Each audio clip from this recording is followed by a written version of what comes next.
வணக்கம். இன்று நாம் அறிஞர் அண்ணா கண்ட மாநில சுயாட்சி பற்றி தான் பேச போகிறோம். மத்திய வலிமை என்பது மாநிலங்களான மொத்த வலிமைதான்.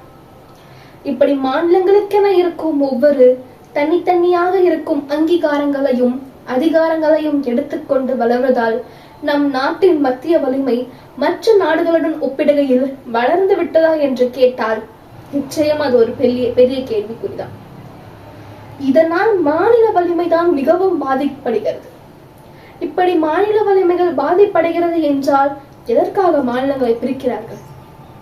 இந்திய அரசியல் சட்டத்தின் 7வது அட்டவணையின் கீழ் வரும் ஒன்றிய அரசினால் செயல்பட்டு வரும் பாதுகாப்புத்துறை, வெளியுறவுத்துறை, அஞ்சலகம், வங்கிகள் போன்ற எண்ணற்ற துறைகளின் பட்டியல் 97 100ஆக அதிகரித்து விட்டது. ஆனால் மாநிலங்களுக்கென இருக்கும் அதிகாரங்களும் அங்கீகாரங்களும் 67 60ஆக குறைக்கப்பட்டிருக்கிறது.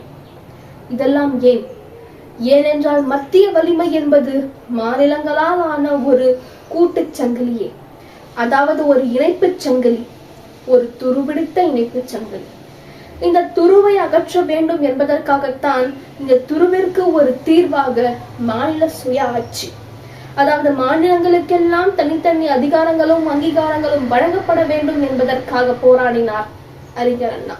மாநில சுயாட்சியை பற்றி பேசியவர்கள் முதன்மையானவர் அறிஞர் அண்ணா. என் தமிழ்நாட்டிலிருந்து தான் மாநில சுயாட்சிக்காக யாரெல்லாம் போராடி இருக்கிறார்கள் என்றால் அந்த பட்டியல் மிகவும் பெரியதானது. மாநில சுயாட்சிக்காக போராடியவர்கள் முதலில் தமிழர்கள் தான் என்ற பெருமையும் எனக்கு உண்டு. ஆகவே இன்றைய தினம் நாம் அண்ணா கண்ட மாநில சுயாட்சியை பற்றி காண்போம். வாருங்கள், காணொலியின் உள்ளே செல்வோம். அறிஞர் அண்ணாவை பற்றி போன காணொலியில் கூறியிருப்பேன். அதை தவறியவர்கள் சென்று பார்த்துவிட்டு வாருங்கள். ஒரு எளிய குடும்பத்தில் பிறந்தவர் தான் அறிஞர் அண்ணா. அவர் சுயாட்சிக்காக மிகவும் போராடினார். எதற்காக? இந்த சுயாட்சி என்று ஒன்று எதற்காக அறிஞர் அண்ணாவிற்கு தோன்றியது? அந்த மும்முனை போராட்டங்களால் தோன்றியது. போன காணொலியில் சொல்லி இருப்பேன். மும்முனை போராட்டங்கள், அதாவது இந்தி திணிப்பு மற்றும் குலக்கல்விக்கு எதிரானது. 2வது, நேரு அவர்களுக்கு கருப்பு கொடி காட்ட வேண்டும். 3வது போராட்டம் தானியாபுரத்தின் பெயரை மாற்ற வேண்டும். ஒரு மாநிலத்தில் இருக்கும் ஒரு மாவட்டத்தின் பெயரை மாற்றுவதற்கு கூட முதலமைச்சருக்கு உரிமை இல்லாத போது எதற்காக முதலமைச்சர், எதற்காக மாநிலங்கள் பிரிக்கப்பட்டன? இதற்காகத்தான் சுயாட்சி இருக்க வேண்டும் என்றார் பேரறிஞர் அண்ணா. தனி நாடு கோரிக்கை தான் உங்களால் நிறைவேற்ற முடியவில்லை, சுய ஆட்சியாவது இருக்க வேண்டும் என்றார். அதற்காகத்தான் மத்தியில் கூட்டாட்சி, மாநிலத்தில் சுயாட்சி என்ற கருத்தை வலியுறுத்தினார். சுயாட்சி என்றால் என்ன? ஒரு எடுத்துக்காட்டு. ஒரு கிராமம் இருக்கின்றது. அந்த கிராமத்தில் எண்ணற்ற குடிசை வாழ் மக்கள் இருக்கிறார்கள். ஒரு குடிசை வாழ் மக்களின் குடிசை தீப்பிடித்து எரிந்து கொண்டிருக்கிறது. அந்த குடிசை வாழ் மக்களின் தலைவராக ஒரு ஜமீன்தார் இருக்கிறார். அந்த ஜமீன்தார் எங்கிருந்தோ பார்க்கிறார் அது ஒரு புகை என்று. ஆனால் அந்த குடிசை வாழ் மக்களுக்குத்தான் தெரியும் அது புகை அல்ல, தன்னை எரிக்க வரும் நெருப்பு என்று. இது போல்தான் மாநிலத்தில் இருக்கும் மக்களுக்கு தான் தெரியும் அந்த மாநிலத்தில் உள்ள மக்களின் பிரச்சனைகளும் அவருக்கு தேவையான திட்டங்களும் எங்கிருந்தோ இருக்கும் மத்திய அரசிற்கா தெரியும். இந்நேரம் நமக்கு சுயாட்சி ஒன்று இருந்திருந்தால் எத்தனையோ போராட்டங்களை நாம் கைவிட்டிருக்கலாம், எத்தனையோ உயிரை நாம் காத்திருக்கலாம். ஜல்லிக்கட்டு போராட்டம், ஸ்டெர்லைட் போராட்டம் போன்ற எண்ணற்ற போராட்டங்கள் தமிழகத்தில் நடந்தது.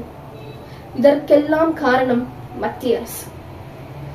இதெல்லாம் நமக்கு தேவை, மாநிலத்திற்கு தேவை. ஆனால் இது அவர்களுக்கு எப்படி தெரியும்? மாநிலத்தில் சுயாட்சி ஒன்று இருந்திருந்தால் இத்தனை போராட்டங்கள் நடந்திருக்குமா? இல்லை. அது மட்டுமின்றி மத்திய அரசு கொண்டு வந்த சட்ட திட்டங்களான 3, 5, 8, 10, 12 போன்ற வகுப்பு மாணவர்கள் பொது தேர்வு எழுத வேண்டும். அந்த பொது தேர்வு எழுதியவுடன் நீட், JEE போன்ற தேர்வுகளை கல்லூரி செல்ல எழுத வேண்டும். அப்பொழுது எதற்கு இந்த பொது தேர்வுகள்? மாணவர்கள் படிக்கும் போது மன மகிழ்ச்சியுடன் படிக்க வேண்டும், மன அழுத்தத்துடன் அல்ல. இத்துணை போராட்டங்களையும் இத்துணை தேர்வுகளையும் ஆதரிக்கும் இன்றைய பிரதமர் திரு நரேந்திர மோடி அவர்கள் அப்பொழுதைய குஜராத்தின் முதலமைச்சராக இருந்தபோது அத்துணை தேர்தல்களையும் எதிர்த்தார். ஆகவே ஒரு மாநிலத்தின் முதலமைச்சருக்கு தானே தெரியும் தன்னுடைய மக்களுக்கு எது தேவை எது தேவை இல்லை என்று. மத்திய அரசுக்கா தெரியும்? இல்லை. ஆகவே மாநிலத்திற்கு என்பது ஒரு சுய ஆட்சி என்பது மிகவும் அவசியம். ஒரு சுய ஆட்சி இருக்க வேண்டும் இருக்க வேண்டும் இருக்க வேண்டும். மாநிலத்திற்கு என இருக்கும் அதிகாரங்கள் சரிவர வழங்க வேண்டும் என்பதை கூறி சுய ஆட்சிக்கு வழிவகை செய்தது அறிஞர் அண்ணாதான். அறிஞர் அண்ணாவால் தான் நமக்கு ஒரு 10% சுய ஆட்சி கிடைத்திருக்கிறது என்று கூறி இந்த காணொலியை நிறைவு செய்கிறேன். நன்றி, வணக்கம்.